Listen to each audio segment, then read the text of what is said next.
The congregation was formed on July 29th, 1900, Feast of St. Martha. 15 sisters formed the congregation. The largest number of sisters was in 1962, when we had 460 members.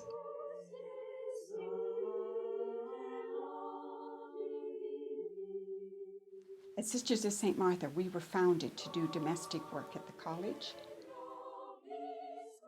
And we moved from the college to Bethany as our mother house.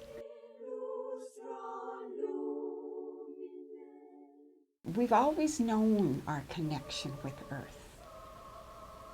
And so part of our self-description was as earthy women.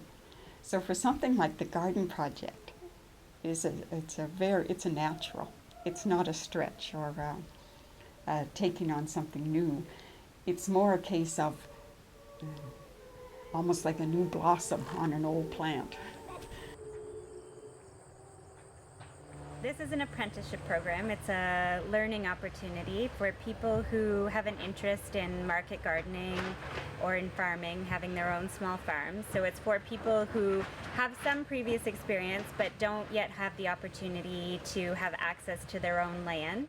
And so the sisters have generously sort of offered this piece of land and the infrastructure that's here, so a hoop house and a greenhouse and tools and implements, things that you would need for a small scale, kind of human scale market gardening operation, and mentorship from some market gardeners, Jen and David Greenberg. Went through the seed catalog. We are the Bethany Garden Program mentors. We were contacted by the sisters who wanted to pursue their mission of working with youth and food security and ecology.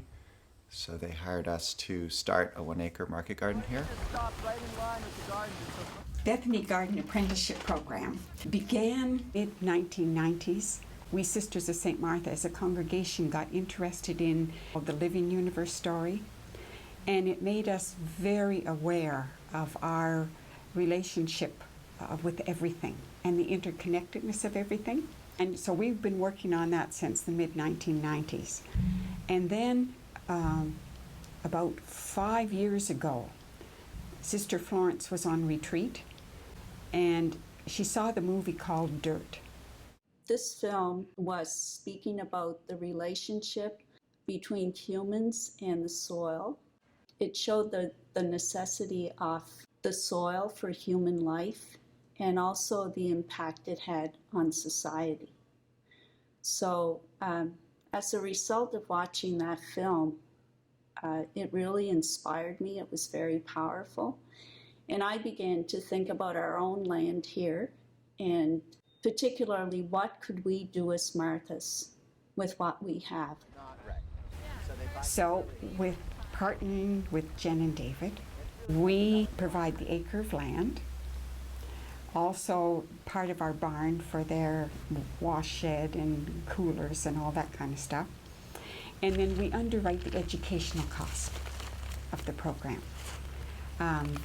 so that young people will have a chance, first of all, see if they even like this, because it's hard work, build the basic knowledge they need so that when they start, they have a fighting chance to make it.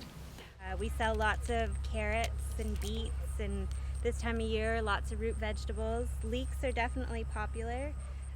One of the main objectives of this farming program is to prototype an efficient, affordable, profitable, ecologically responsible, small-scale farming model. And it's so exciting to see this generation of people in their 20s, and they're choosing to get into agriculture.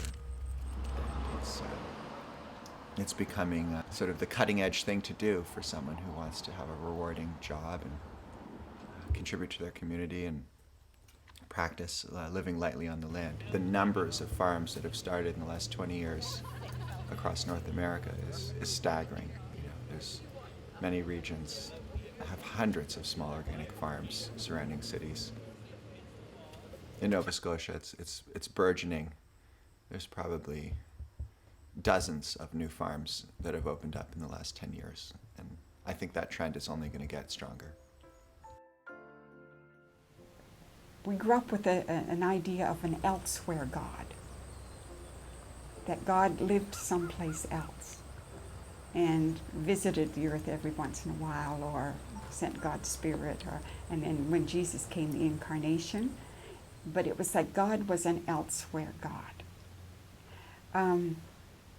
When science began to introduce how far back Earth's creation was, and then how far back we know about the universe, and saying that that's just the tip of the iceberg for what we know, then you have to rethink. So what is your relationship with God? Where is God?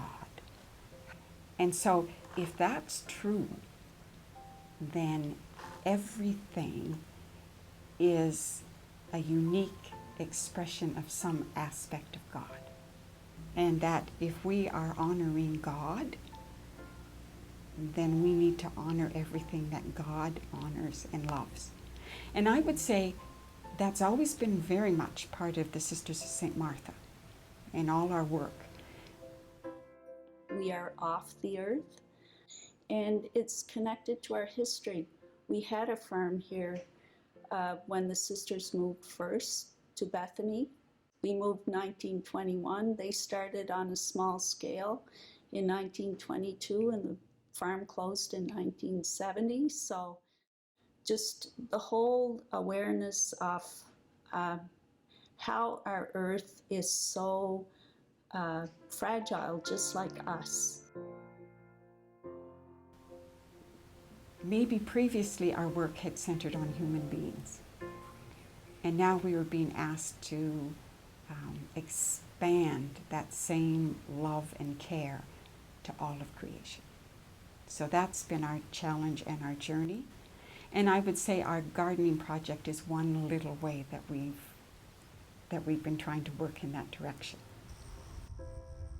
They see this as an opportunity to leave a legacy in this area to help northern Nova Scotia, and particularly the Antigonish area, revive an agrarian tradition and to contribute to the food security of the area. And very much like they pioneered their work in healthcare, they see the state of agriculture in need of some fresh thinking and revival of old ways. So I've known quite a few of the Marthas in my life. I've had some relatives here. My mom went to nursing school here, and it seems as though most of these ladies who I have met have really wanted to bring positive change to their community. And from learning about the Antigonish movement, we also see that community spirit, along with their commitment to environmental justice, has led them to see this as being a good contribution. Pretty perfect. I think the Sisters of St. Martha have always been known to be from the people and of the people. Okay, it's like we've, although we started at the college doing domestic work, it was our working with Dr. Cody at the very beginning. We wanted to go and they weren't sure, they wanted us to move out. And he was the one who said, if you want to keep them, you have to let them go. So when he was looking for support, when they were trying to revitalize the rural areas, the Marthas were very much a part of that. Some of our sisters were instrumental in helping bring that about. So there's Sister Irene Doyle, very involved, and Sister Marie Michael, who the Cody Library is named after her, like our Sister Sarah McPherson. He taught agriculture at the Antigonish High School. He's very passionate about everything she believes in. I am the niece of Dr. Hugh McPherson. He was one of the great promoters of organic farming that you hear so much about today. Now just have a historical consciousness and place yourself back in 1934 when the Depression was at its height. There was poverty everywhere. There was hunger. In the midst of plenty, I saw my father grow fields of vegetables and turnips and that type of thing, and having to feed them to the cows because he couldn't sell them during the Depression. The people didn't have that sense of what was needed to have a good crop. They didn't have the chemistry. They didn't have the soil chemistry. They didn't have the ability to market their fish. Our sisters, right from the very beginning, when the church really needed to move out to the rural areas, we did that. Well, this was a nice interview. Good opportunity to talk about the garden. It's true, yeah. Certainly. It seems like there are a lot of young people very interested in growing healthy food and concerned about our earth and how can we make it more healthy. And in doing that, we become healthy ourselves. You know, a lot of us do have good opportunities to either purchase land that hasn't been farmed for a while, or pick up where our family is left off, maybe a couple generations ago. So, you know, there's maybe you're bright for this. We weren't sure how it was going to evolve, but we're certainly pleased with the outcome. What has been a marvel to me in the last 20, 30 years, as a number of sisters get older and we have fewer sisters entering, we've had to stop doing a lot of the works that we were doing. So, on one hand, that's going on. But whenever we get together as Marthas, the feeling isn't of dying. There is such an energy. And so what I find fascinating is the energy gets expressed as we no longer have many people who can be out there doing social work, which we did for years and years. But now we belong with the Sisters of Charity Federation, and we have an NGO at the UN. So it's like, are we no longer doing social work? Yes, we are, but at a whole different level. And as we're getting smaller, in some ways, our vision is opening wide. And so here we are, working on a whole different level, and again, trying to find ways to bring that back here. So, our way of service seems to be changing, but we're still very much in service.